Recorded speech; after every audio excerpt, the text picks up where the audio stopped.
आप सभी परम जीवों का बहुत बहुत स्वागत, अभिनंदन और बहुत सारा प्रेम। मैटिनी शो में आज बारी है सिनेवेला की, सिनेमा का पॉडकास्ट मेरे यानी गजेंद्र सिंह के साथ। आइए कुछ बातें करते हैं सिनेमा के बारे में। हमारा मन जब भी कुछ अलग सा होता है और जब भी हम कुछ नशीला सा चाहते हैं अपने दिमाग में, तो हम बहुत ख़ास तरह की फिल्में देखते हैं। जब भी कुछ दिमाग नहीं लगाने की इच्छा होती है, जब एक अचेते में जाने की इच्छा होती है, तो बहुत ख़ास तरह की फिल्में हम देखना चाहते हैं। चाहे वो कोई भी प्रकार का दर्शक हो, चाहे वो बहुत बुनियादी दर्शक हो या बहुत ही बुद्धिजीवी दर्शक हो, ये सभी के साथ होता है। कभी कभी हमारे साथ भी होता है। ऐसी फिल्में कौन सी फिल्में होती हैं? ऐसी फिल्में टेकन जैसी फिल्में होती है। वो फिल्म जिसमें एक लड़की है, वो अपनी सहेली के साथ छुट्टियां मनाने के लिए फ्रांस जाती है और फिर वहाँ होटल में वो देखती है एक पल में कि कुछ लोग घुस आए हैं और वो बहुत आक्रामक लग रहे हैं। वो डर के मारे अपने पिता को फ़ोन करती है, जो एक CIA ऑपरेटिव रह चुका है, और पिता उसको शांत कराते हुए कहता है कि तुम मेरी बात ध्यान से सुनो, अभी तुम्हें किडनैप किया जाएगा। उससे पहले जो भी तुम देख या सुन सकती हो, मुझे बिल्कुल गौर से ध्यान से देख के बताओ। उसके बाद किडनैपर उसके कमरे में घुस आता है और उसको बेड के नीचे से खींच के निकाल लेता है। और तब जो वो बाप होता है, वो फ़ोन पे किडनैपर से कहता है कि मेरी बात को गौर से सुनो, मैं एक बहुत ख़ास तरह का आदमी हूँ और इतने बरसों में मैंने बहुत ही स्पेशल क्वालिटीज़ और एबिलिटीज़ एक्वायर की हैं। मैं उन सब को लगा कर, वो सारी क्वालिटीज़ में बहुत ही एक एबल इंसान मानती, मैं उन सब को लगा कर इस चीज़ का पीछा करूँगा। अभी तुम मेरी बेटी को जाने दोगे तो मैं तुम्हें कुछ नहीं कहूँगा, लेकिन अगर तुमने ऐसा ना किया तो मैं तुम्हें ढूंढूंगा और तुम्हें ढूंढ के मार डालूंगा। लेकिन किडनैपर एक अलग सी भाषा में कोई बात बोलता है और वो चला जाता है, उससे बेटी को किडनैप कर लेता है। फिर ये आदमी उसके पीछे जाता है और अपनी बेटी को ढूंढता है। तो ये एक्शन और थ्रिल और लड़ाई और झगड़े से भरपूर टेकन है, जिसकी शरण बहुत सारे लोग लेते हैं। इसी तरीके से एक फिल्म अनस्टॉपेबल 2010 में आई थी, टेकन 2008 में आई थी। तो अनस्टॉपेबल एक ऐसी फिल्म है जिसमें एक ट्रेन है जो बिना ड्राइवर के निकल चुकी है और बहुत तेज़ स्पीड पकड़ चुकी है। अब अगर उसको नहीं रोकेंगे तो वो न जाने कौन से रेजिडेंशियल एरियाज़ में जाके पटरी से नीचे गिरेगी और कितने लोग उसमें मरेंगे। और रास्ते में तेल के बड़े बड़े टैंकर्स भी हैं, जिनसे टकराने के बाद तो कैलेमिटी आ जाएगी। और कहीं पे एक दूसरी ट्रेन है, उसके ड्राइवर्स और उसके कंडक्टर को पता चलता है कि ऐसा कुछ है और वो फैसला करते हैं कि वो जाके इस ट्रेन को रोकेंगे। कैसे रोकेंगे ये आगे फिल्म में नज़र आता है। इसी तरीके से धमाल है, जो हिंदी फिल्म हमारे यहाँ लोग बहुत देखते हैं, बहुत पसंद करते हैं, जिसको एकदम बुनियादी फिल्म कहा जाता है और जो बुद्धिजीवी हैं वो पसंद नहीं करते हैं। ये फिल्म भी बेसिक प्लॉट है इसका कि बहुत सारे लोग हैं अलग अलग बैकग्राउंड वाले, वो एक ख़जाने की खोज में निकले हुए हैं। 10 करोड़ का ख़जाना है, वो गोवा में कहीं छुपा हुआ है, और कोई एक्सीडेंट में कोई व्यक्ति मरने से पहले इनको बता के चला जाता है और ये अब उसकी खोज में लगे हैं। कहाँ कैसे न कैसे इनको गोवा पहुँचना है, फिर कैसे पहुँचते हैं और कैसे क्या करते हैं। इस फिल्म का वो सीन हम कैसे भूल सकते हैं जिसमें रितेश देशमुख का कैरेक्टर है रॉय, वो एक डकैत बाबू भाई से टकरा जाता है, उसके गुर्गों से, और उससे टकरा जाता है। और फिर वो एक नकली पिस्टल लेके और उस बाबू भाई को डराता है, फिर मारता है, पीटता है, थप्पड़ मारता है। लेकिन फिर बरसात आ जाती है और पिस्टल का कलर उतर जाता है, उसको पता चल जाता है, फिर बाबू भाई उसकी शामत बन के आता है। इस तरीके से सिंघम है, सिंघम मारधाड़ से भई सड़क पे फैसला करने वाली फिल्म। समाज के सो कॉल्ड बुरे लोगों के पीछे एक पुलिस वाला भागता है और भाग भाग के उनको पीटता है। इस फिल्म की वो बात कौन भूल सकता है कि एक बड़ा सा डॉन है और नेता है जयकांत शिकरे, वो एक छोटे से गांव में हाजिरी भरने के लिए आता है, उसको सिंघम थाने बुलाता है और फिर वो पैदल जाता है नाराज़ होके। और तो एक सिद्धांतवादी पुलिस वाले की कहानी बताई गई है जो सिस्टम से करप्शन को मुक्त करना चाहता है, चाहे उसके लिए उसको कोई भी रास्ता अपनाना पड़े, चाहे उसको न्याय की तिलांजलि देनी पड़े। इसी तरीके से ख़ास मूवमेंट में देखने का मन करने वाली फिल्म इंदिरा द टाइगर भी है, साउथ की फिल्म। ये शंकर नाम के एक टैक्सी ड्राइवर की कहानी, वाराणसी में टैक्सी चलाता है, बोट भी है उसके पास एक, और उसकी कोई बहन की या कोई सहेली होती है, वो उस पर रीझ के उसके घर आ जाती है। फिर उस लड़की का पिता राज्यपाल होता है किसी स्टेट का, वो गुस्सा हो जाता है और अपनी फ़ौज लेके पूरी आ जाता है कि भाई मेरी बेटी को किसने अगवा कर लिया है, और गोलियों से भून देना चाहता है। वो गुस्से से अपनी कार में उतरता है और पुलिस वाले पोजीशन ले लेते हैं, बंदूक के ऊपर कर लेते हैं। और जैसे ही उसकी नज़र शंकर के चेहरे पे पड़ती है, वो धीरे धीरे चलता हुआ आता है और शंकर के सामने खड़ा होता है और फिर उसके आगे हाथ जोड़ लेता है और सब चौंक जाते हैं। कहता है सर आप? फिर कहता है कि अरे नहीं, मेरी पल्लवी काशी में नहीं है, स्वयं काशी विश्वनाथ के चरणों में है। उसके बाद सब लोग दंग रह जाते हैं और यहाँ से शंकर की फ्लैशबैक की कहानी चालू होती है कि उसका पहले का नाम इंद्रसेन हुआ करता था और क्या उसकी कहानी थी। तो मूल बात ये है कि ये इस प्रकार की कुछ फिल्में हैं जिनको देखने की हमारी इच्छा बहुत ख़ास मौक़ों पर होती है। कुछ लोगों की हर समय में ऐसी ही फिल्में देखने की तमन्ना होती है, कुछ लोगों की जो बहुत आर्टिस्टिक फिल्में भी देखते हैं वो भी ख़ास समय पे ऐसी फिल्में देखना चाहते हैं। इन फिल्मों का अपना महत्व है, बहुत इनकी अपनी एक ज़रूरत है, और इनको जब हम देखते हैं तो हमारे दिमाग और ब्रेन में एक ख़ास तरह का एंटरटेनमेंट है वो रिलीज़ होता है, और एक नशा है वो रिलीज़ होता है। इनको देखते हुए हम दुनिया को भूल जाना चाहते हैं, हम अनअवेयर हो जाना चाहते हैं, हम अपनी चेतना को त्याग देना चाहते हैं। 2-3 घंटे में से एक मैजिक में घुस जाना चाहते हैं जहाँ कहानियों के नतीजे फेवरेबल होते हैं, और वहाँ पे हमारा आग्रह होता है वो सच जानने का तो बिल्कुल भी नहीं होता है। लेकिन इस तरीके की फिल्मों को देखने में प्राप्ति भी उतनी ही होती है, यानी आप मानवीय स्तर पे और संवेदना के स्तर पे कुछ खास रिसीव नहीं करते हैं। कुछ कहानियों में ऐसा होता है कि आप करते हैं, लेकिन अधिकतर में नहीं होता है, और आप अपने काल, समय, वातावरण और दुनिया के मूल तत्वों, मानवीय वेदना, कष्ट और जीवन का अर्थ, ये ऐसी जो ज़रूरी चीज़ें हैं इसको आप इन फिल्मों में नहीं खोज पाते हैं। जो इन चीज़ों को ना जानना चाहें वो अपनी पसंद की उस किस्म की फिल्मों के साथ आनंदित रह सकते हैं, लेकिन जो लोग जानना चाहते हैं उनको इस रेखा को पार करके आना होगा सिनेमा में। और ऐसा भी एक होता है कि बढ़िया होने का दारोमदार हमेशा फिल्मों पे ही डाल दिया जाता है, लेकिन ऐसा करने से कुछ मदद नहीं होती है, क्योंकि अच्छा सिनेमा है उसको आपको देखने और समझने के लिए आपको लायक बनना पड़ेगा। ये बात कभी नहीं कही जाती, दर्शक पे कभी ये नहीं डाला जाता कि आप लायक बने, लेकिन ये बहुत आवश्यक चीज़ है। क्यों? क्योंकि एक बहुत प्राकृतिक सी बात है कि आपकी दृष्टि जैसी होगी आपको दुनिया और चीज़ें और कहानियाँ और लिटरेचर और आर्ट वैसा ही नज़र आएगा। एक महान पेंटिंग के आगे आपको हम बिठा दें, जो व्यक्ति देखने वाला है उस पेंटिंग को, जितना उसकी बुद्धि और समझ और ज्ञान और नज़र है उसको उस पेंटिंग में वही दिखेगा और कुछ नहीं दिखेगा। तो फिल्मों के साथ भी ऐसा ही है, जैसी अक्ल और दृष्टि है वैसा उसको उस फिल्म से हासिल होगा। ख़ास तौर पर आर्ट सिनेमा जिसे हम कहते हैं, या रेलेवेंट सिनेमा हम जिसे कहते हैं। हमारा सिनेवेला का पहला एपिसोड बाइसिकल थीव्स पे था, विक्टोरियो डी सिका की फ़िल्म। उस पर भी आप बहुत से सज्जन लोगों के रिएक्शन आए, बहुत से लोगों ने तारीफ़ की, बहुत से लोगों को और दूसरे रेफरेंसेस जानने थे, बहुत से ऐसे थे जिनको पसंद नहीं आया, जो कहते थे आप बहुत स्लो हैं, आपकी आवाज़ में वो बात नहीं है, आप क्या बोल रहे हैं समझ नहीं आता है, टाइम खोटी हो गया, इतना लंबा बना दिया, मैंने 2 मिनट में ही वीडियो देने का छोड़ दिया, आई डिडंट लाइक इट। और उससे पहले कुछ फिल्म रिव्यूज़ भी किए इस प्रकार की धीमी तासीर के साथ, तो उसमें भी ऐसे ही रिएक्शन आए जो ये कहने वाले थे कि आप न करें। देखने वालों के मन में एक विचलन सा है, उन्हें सब कुछ फटाफट करना है, उन्हें बहुत पेस चाहिए, और उन्हें एक सजे धजे ढंग में प्रेजेंटेशन चाहिए। और ये जो विचलन है इसका नमूना हमको अपने घर घर में इन दिनों दिखने लगा है पिछले 3-4 बरस में। कि मैं अपने परिवार की बात करूं तो ऐसे बच्चे देखे हैं जो 2 बरस के होते होते स्मार्टफोन पे यूट्यूब रोज़ाना देखने लगे। एक बच्चा है जो 2 साल का भी शायद नहीं हुआ था और वो यूट्यूब देखता था, और वो थंब देख के वीडियो क्लिक करके प्ले करता था, और वो एक वीडियो ढंग से प्ले भी नहीं होता था उससे पहले दूसरा थंब उसको आकर्षित कर लेता था, तो दूसरे पे वो अंगुली लगा देता था, वो चालू हो जाता था, और ये प्रोसेस पूरे दिन चलता रहता था। वो एक भी वीडियो वो पूरा नहीं देखता था, वो लगातार एक से दूसरे पे, दूसरे से तीसरे पे, और ऐसे जो हिस्ट्री होती थी यूट्यूब के उस यूसेज की, उस हिस्ट्री में सैकड़ों ढेर लग जाते थे वीडियोज़ के, एक से दूसरे पे जंप करना। तो ये जो अटेंशन स्पैन के अंदर कमी है, ये आज के टाइम का बहुत बड़ा विचलन है। मतलब ये खालीपन और बेताबी है इस कालखंड पे बहुत हावी है।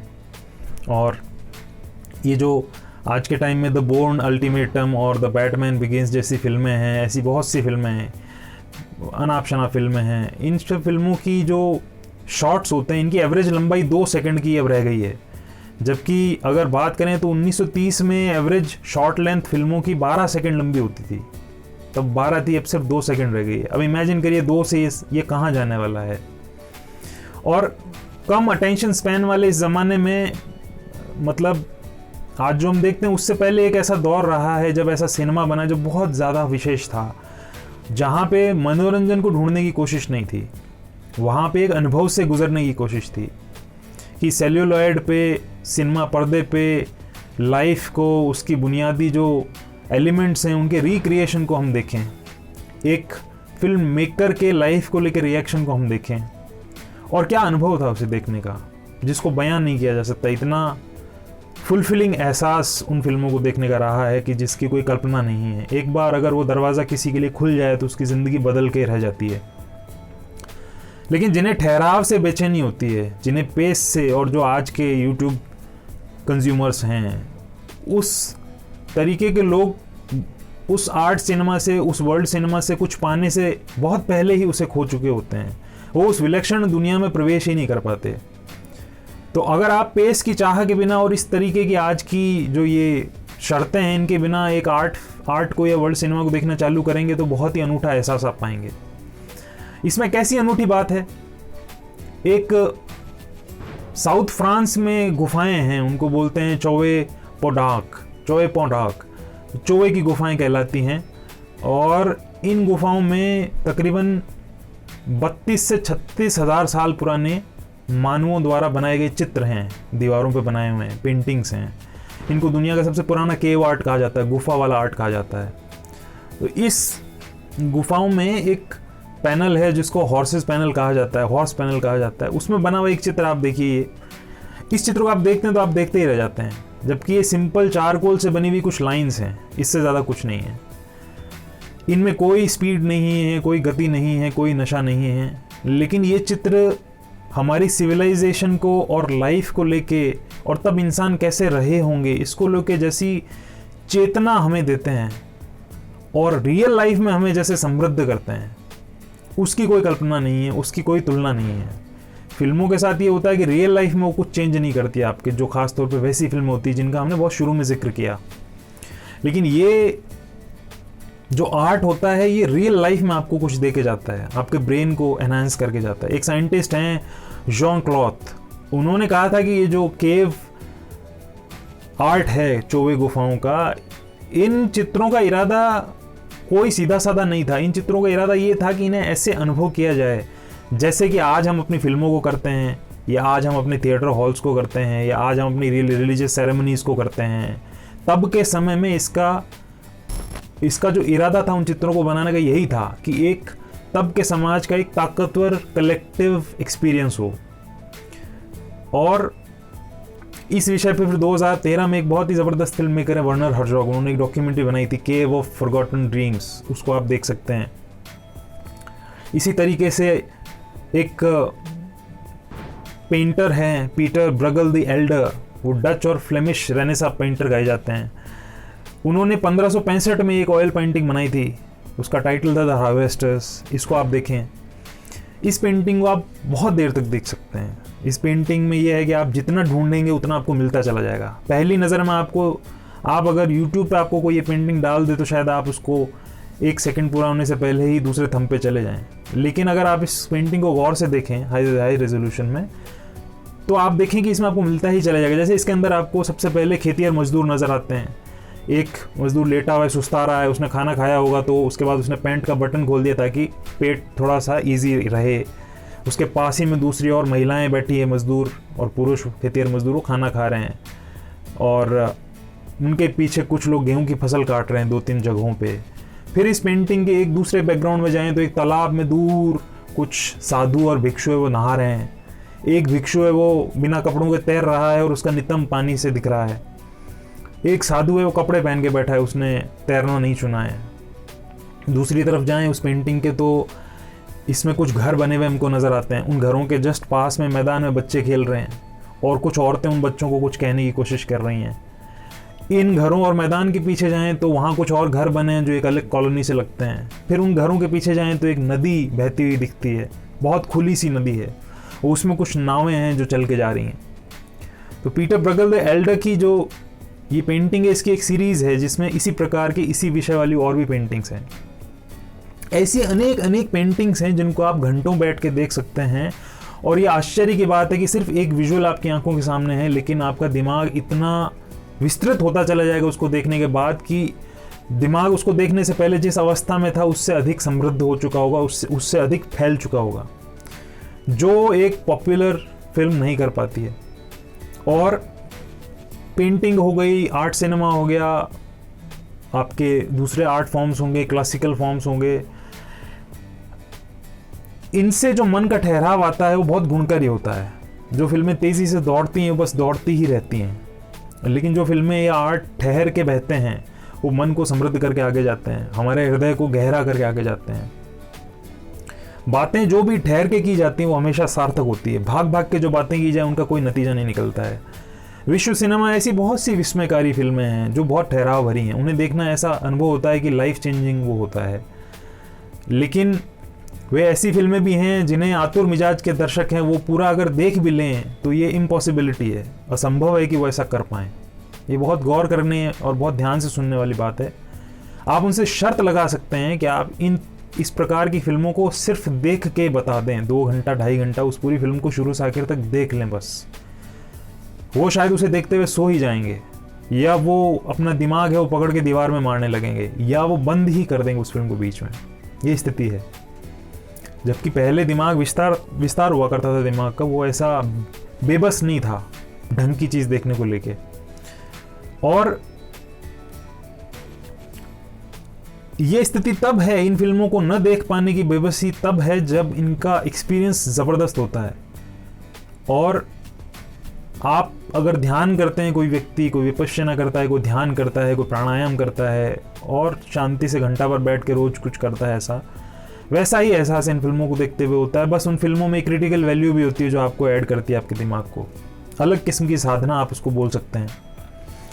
तो आज जो जिस फिल्म में हम बात करना चाहते हैं संक्षेप में, वो उसी प्रकार की फिल्म है जिसको आप देख भी अगर पूरा लें तो ये बड़ी एक चुनौती है जो रेगुलर दर्शक होते हैं उनके लिए, जिन्होंने वर्ल्ड सिनेमा नहीं देखा है या जो पॉपुलर सिनेमा के बिना रह नहीं पाते हैं, उनके लिए इम्पॉसिबिलिटी है कि वो इसे देख सकें।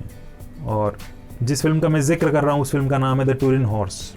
ये फिल्म मस्ट वॉच है, आपको ज़रूर देखनी चाहिए, कभी भी आप लाइफ में इसे देखें चाहें। ये एक ह्यूमन ड्रामा है, एक फिलोसॉफिकल ड्रामा है, और इसको डायरेक्ट किया है बेला टार ने। बेला टार बहुत ही दुर्लभ फिल्मकार हैं, और इस फिल्म के सह निर्देशिका हैं, उनका नाम है एग्नेस रानित्की। एग्नेस रानित्की है वो बेला टार की वाइफ हैं, और उनकी सारी फिल्मों की ऑलमोस्ट वो एडिटर भी रही हैं। दोनों हंगरी देश के रहने वाले हैं, दोनों हस्बैंड वाइफ हैं, जैसा मैंने बताया आपको। द टूरिन हॉर्स की कहानी क्या है, ये फिल्म के शुरू में संदर्भित किया जाता है। इटली में टूरिन नाम का एक शहर है, वहाँ पे 3 जनवरी 1989 को एक घटना घटती है। मशहूर फिलोसोफर और इंटेलेक्चुअल फ्रेडरिक नीत्शे अपने घर से निकलते हैं, जहाँ वो कुछ 1-2 बरस शायद रहे थे, घर से निकलते हैं, और वहाँ से थोड़ी दूर उनको एक सीन नज़र आता है कि घोड़ा गाड़ी वाला है, अपने घोड़े के साथ लड़ रहा है, आगे पीछे हो रहा है। घोड़ा है वो आगे टस से मस नहीं हो रहा है, और थोड़ी देर में वो घोड़ा गाड़ी वाला अपना धीरज खो देता है, और वो अपने चाबुक से उस घोड़े को बहुत ही बुरी तरीके से मारना चालू कर देता है, और घोड़ा है वो दर्द से चित्कारने लगता है। ये नीचे देख रहे होते हैं, नीचे को ये कष्ट है वो बर्दाश्त नहीं होता है, वो हिल जाते हैं, वो भाग के जाते हैं, और उस घोड़े को उसकी गर्दन के दोनों तरफ अपनी बाहें डाल देते हैं, उसको गले लगा लेते हैं, उसको ढक लेते हैं कि कोई इसे मारे ना, और उसके बाद रोने लग जाते हैं। वहाँ पे बताया जाता है कि उस घटना के 2 दिन बाद तक वो बेहोश रहे, बेसुध रहे। 2 दिन के बाद वो पहला कोई शब्द बोले, कुछ बोले, उसके बाद हमेशा के लिए चुप हो गए। उन्होंने बोलना बंद कर दिया, विक्षिप्त हो गए, और अगले 10-11 साल वो ऐसे ही रहे। उनकी माँ ने और उनकी बहनों ने उनका ख्याल रखा, और कोई 45 बरस उनकी उम्र रही होगी जब वो ख़त्म हो गए। तो उस घोड़े वाली घटना में उन्होंने एक लाचार जानवर के साथ इंसान जैसी क्रूरता करता है उसको देखा, उसके बाद से वो कभी उभरे नहीं। अब ये फ्रेडरिक नीत्शे कौन है, कुछ लोग जानते होंगे, बहुत से लोग नहीं जानते। वो जर्मनी के महान दार्शनिक वो थे, और अपने काल के बाद वो जो बातें छोड़ के गए उसने पूरी दुनिया को बदल दिया। न जाने क्या क्या दुनिया ने उन बातों को लेके किया, बुरा किया और अच्छा किया। आज भी उनकी बातें बहुत ज़्यादा रेलेवेंट है। ये वही इंसान है जिन्होंने कहा था कि ईश्वर मर चुका है और आदमी अब आज़ाद है। और ये धर्म के प्रति क्रिटिसिज्म इसके बाद आता है कि उनके पिता पादरी हुआ करते थे, और खुद नीत्शे तो थे, फ्रेडरिक नीत्शे, वो बचपन से धर्म में बड़ी रुचि लेते थे, लेकिन बड़े हुए तो फिर तर्कों को अपनी जगह दी दिमाग में, और उसके बाद से उनकी अरुचि हो गई धर्म को लेके। उन्होंने एक बार कहा था कि I can not believe in a god who wants to be praised all the time. और एक समय में उन्होंने कहा था कि 2 great European narcotics, alcohol and Christianity, कि 2 यूरोप के सबसे बड़े नशे हैं शराब और क्रिश्चियनिटी। उनकी कई कुछ बातें हैं जो मैं कह के आगे बढ़ना चाहूँगा, जिन्होंने इंसानी सभ्यता पे भयंकर असर डाला है, बहुत व्यापक असर डाला है। जैसे उन्होंने कहा था कि that which does not kill us makes us stronger. जब भी कोई आदमी बहुत कमज़ोर होता है तो ये डायलॉग, ये बात आप अपने उस साथी को कहते हैं हमेशा, कि जो चीज़ इंसान को कहते हैं कि मारती नहीं है, वो उसको मजबूत बना के ये आगे ले जाती है। तो अगर कोई चीज़ आपको बहुत ही परेशान कर रही है तो फिर ये आप उस अपने दोस्त साथी को बोलते हैं और उस पर उसका असर होता है। और उन्होंने फ्रेडरिक नीचे ने कहा था कि whoever fights monsters should see it that in the process he does not become a monster। उन्होंने कहा था man is the cruelest of the animal, सबसे क्रूर जानवर जो है वो इंसान है। और फैक्ट्स और फिक्शन और इंटरप्रिटेशन को लेके जो आज के समय में डेमोक्रेसीज में शायद सबसे बड़ी क्रूशल चीज़ है, उसको लेकर उन्होंने कहा था कि there are no facts, only interpretations. All things are subject to interpretations, whichever interpretation prevails at a given time in a function of power and not truth।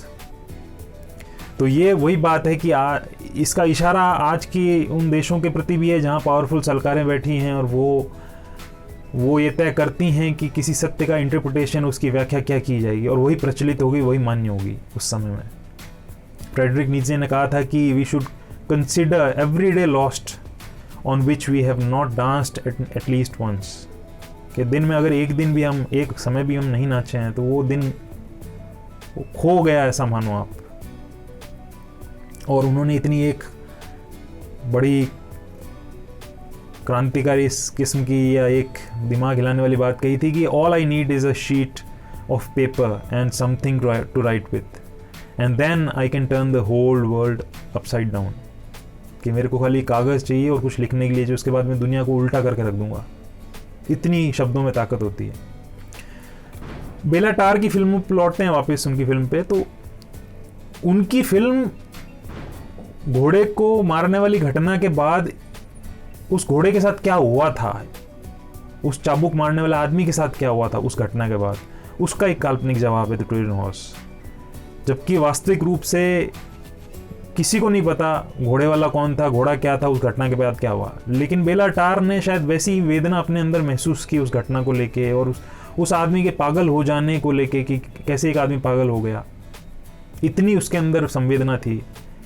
तो उन्होंने उसका एक काल्पनिक जवाब है अपनी फिल्म के जरिए देने की कोशिश की, और बहुत इफेक्टिव जवाब है वो। कोई फिक्शनल जवाब आप उसको कहेंगे भी नहीं, वो असली जवाब जैसा लगता है, और वो एक अलग ही बात कहने की कोशिश की जाती है उस फिल्म से।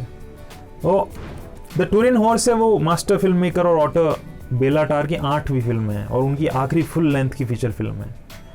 तकरीबन 32-34 बरस उन्होंने फिल्में बनाई हैं, उनमें ये उनकी 8वीं फीचर फिल्म। और आखिरी फिल्म इसलिए थी बेला टार की कि उन्होंने कहा कि भाई मेरे को जो कहना था मैंने अपनी फिल्मों से कह दिया, अब कुछ और नहीं कहना, इसलिए मेरी लास्ट फिल्म है। ये पूरी फिल्म है, इसमें सिर्फ 30 लॉन्ग टेक्स नज़र आते हैं पूरी फिल्म में। कहानी एक पिता है, उसकी बेटी की है, और बहुत ही प्रतिकूल परिस्थितियों में वो अपने एक घोड़े के साथ रहते हैं किसी गांव में, उनकी है। और खाने के लिए उनके पास सिर्फ उबले हुए आलू हैं और नमक है, सुबह शाम दिन रात रोज़ाना। न्यूनतम और सबसे न्यूनतम के साथ जीना क्या होता है वो हम द टूरिन हॉर्स में देखते हैं। और इस फिल्म में तकरीबन कोई डायलॉग नहीं है, और बेला टार की सारी फिल्मों की तरह ये भी ब्लैक एंड वाइट ही है, और एक परफेक्ट फिल्म है, एक मास्टरपीस है। इस फिल्म के अंदर कोई हिंसा नहीं है उस प्रकार की, लेकिन ये लाइफ की हिंसा को दिखाती है। इस फिल्म को लेके कहीं किसी दर्शक का कमेंट भी देखने में आया, उसने लिखा था कि I had to take a minute to slow down my college student caffeinated brain before watching this incredible film.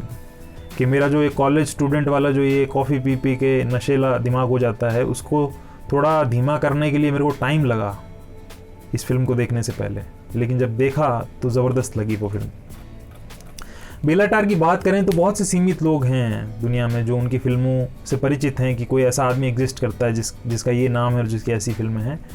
लेकिन जिसने एक बार उनकी फिल्मों को देखा उसके बाद वो ज़िंदगी में कभी उनका नाम नहीं भूलेगा।